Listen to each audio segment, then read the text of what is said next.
Let's go on to the medicine shortages, Anthony, if you don't mind.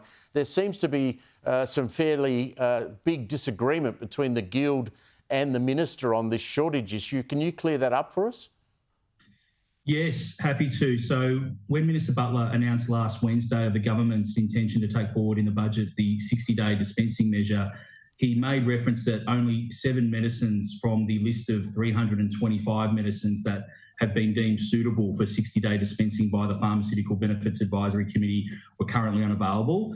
And look, I'm not sure who is briefing or advising the Minister on this particular matter, but there's 158 products that we are aware of that are currently in very short supply or unavailable at the moment from that list, and it could very well get higher.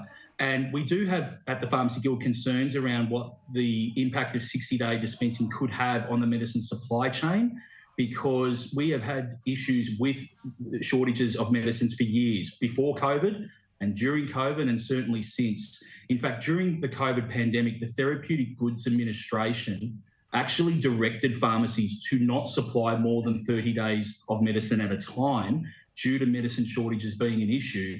And yet we're looking at introducing a measure of a sudden increase in demand for medicines when the supply is just not coming through. So to be clear, pharmacists and Pharmacy Guild are very supportive of patients having more affordable medicines, because we do understand the cost of living pressures, but we don't want it to be at the expense of the medicine supply chain. We don't want it to be at the expense of pharmacy viability and the services we provide patients. So we want the government to be able to guarantee that no patient will be worse off and no pharmacy will be worse off through this measure. But there are many more shortages and out of stocks than the Minister has been advised and briefed on of those medicines that are going to be available for 60-day dispensing.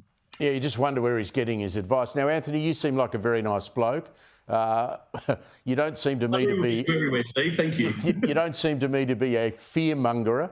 The GPs Association has called the Guild's approach fearmongering akin to daylight savings, and saying that our curtains will fade because there'll be more sunlight. It's a complete furphy. What do you say to them? I mean, why is there such a big argument, a big difference between the Pharmacy Guild and the GPs? Yeah, look, I wish it wasn't the case that medicine shortages are an issue and could get worse. The wholesalers and logistics partners are also really concerned around what medicine shortages could be impacted by 60-day dispensing. And my invitation to the Royal Australian College of GPs, or any doctor, please come and visit one of our members' pharmacies, my pharmacy personally in Melbourne, and we can show you the impact of medicine shortages on our shelves in the dispensary, the long list of out of stocks of medicines when we have our daily order. And we're talking about things such as blood pressure medicines, blood thinners to stop clots for strokes, cholesterol-lowering medicines, anti-epilepsy medicines, Parkinson's things. So these are really important medicines that manage chronic conditions.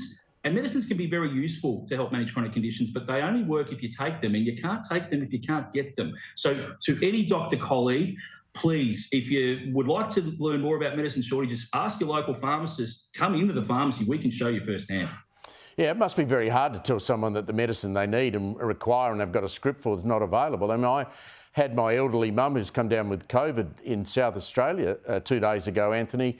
She went straight around after the doctor told her she had COVID to the local pharmacy to get her antivirals, and they said, sorry, we've run out.